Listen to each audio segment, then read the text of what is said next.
வணக்கம். எனது YouTube channel பார்க்கும் உங்கள் அனைவருக்கும் எனது இனிய காலை வணக்கம். நாம் கதைகளை பேசி நாளாகிவிட்டது என்று எண்ணுகிறேன். ஆகவே என்றொரு கதையை நான் ஏற்கனவே கூறியிருப்பேன். யார் எதுவாக ஆக நினைத்தாலும் அதுவாக ஆகலாம். அதை சிந்தித்துக் கொண்டே இருந்தால், அதை நினைத்துக் கொண்டே இருந்தால் கண்டிப்பாக அதுவாக ஆகலாம் என்று கூறியிருப்பேன். அதற்கு பாதி ஒரு உதாரண கதை.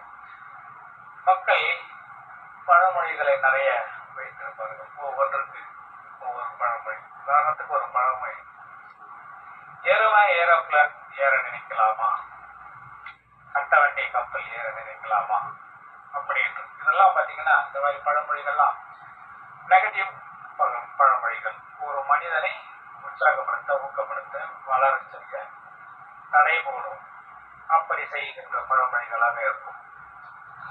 அதுபோல் ஒரு எருமை மேய்த்த ஒரு மனிதர் நாம் மக்களுக்கு ஏதாவது நல்லதை எடுத்துச் சொல்ல வேண்டும் என்று என்னை சிந்தித்துக் கொண்டே இருந்தவர் அவர் அப்படியே ஆகிவிடுகிறார்.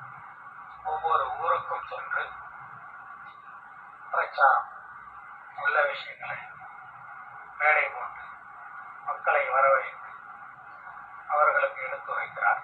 அந்த நிலையில் வளர்ந்து விட்டார். அவர் ஒரு நாளைக்கு ஒரு சப்ஜெக்டை பேசினார். உடலில் ஐப்புலங்கள் இருக்கிறது. அந்த ஐப்புலங்களும் ஒவ்வொன்று ஒரு விதம். காது, கண்ணு, மூக்கு, வாய், நாக்கு, அவைகளுக்கெல்லாம்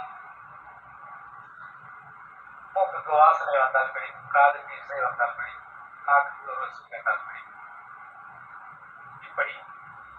ஆனால் இவை எல்லாம் சேர்ந்த ஒரே இடத்தில் ஒரே நேரத்தில் பிடிப்பது, ரசிப்பது, மகிழ்வது ஒரு பாடல். ஒரு மனிதன் மனதில், எல்லா மனிதன் மனதிலும் மிருகத்தின் தோல் உள்ளது. அந்த மிருகத்தின் தோல் மாற்றி அமைப்பதில் ஒரு பாடல் தான்.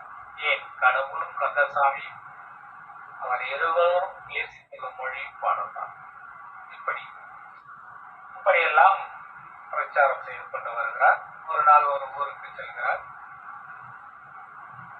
இந்த ஊரில் நாட்டாமை, இந்த ஊர் பெரிய மனிதர், அவர் வீடு எங்கப்பா என்று ஒருவரை அட்ரஸ் கேட்கிறார். அவர் இவரை பார்த்து, நீ இருக்க இவ்வளவு நாள் உனக்கு தெரியாதா, என்ன கேட்கிறீங்க அப்படின்ற அவர்கிட்ட வாதம் பண்றாரு.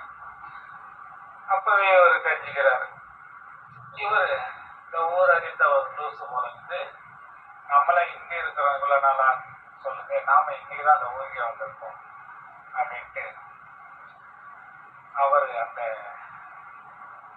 அந்த ஆளுகிட்ட என்ன சொன்னாரு, என் ஊரறிஞ்ச லூசு, நான் இந்த ஊருக்கு புதுசு, ஆகவேதான் உன்னை கேட்கிறேன், தெரிஞ்சா சொல்லியிருந்தா போயா அப்படின்ட்டு அவரே போய் கேட்ட முடிச்சு சேர்த்துனாரு. அந்த மாதிரி ஒரு சிலர் இப்படியும் இருப்பார்கள், ஒரு சிலர் இப்படியும் இருப்பார்கள். ஒரு எருமை மேற்கு எத்தகைய ஏழ்மையான விஷயங்களை மக்களுக்கு சொல்லி வருகிறார். அவர் இந்த ஊரிலே தண்டமா இருந்து கொண்டு லூசாக சொல்கிறார். அதுபோல் அவரவர் நடப்பது, அவரவர் எண்ணங்கள் தான் அவரவர் வாழ்க்கை. இதுவே இன்று எனது யூடியூப் சேனல் உரையாகும். நீங்களும் உங்கள் எண்ணத்தை நன்றாக வைத்துக் கொண்டு நீங்களும் வளர செய்யலாம். எண்ணங்கள் தொடர்ச்சியாக செலுத்திக் கொண்டே இருந்தால் எதுவும் நடக்கும் என்பதை கூறிவிட்டு இன்று எனது உரையை நான் முடித்துக் கொண்டேன். நன்றி, வணக்கம். தேங்க்யூ.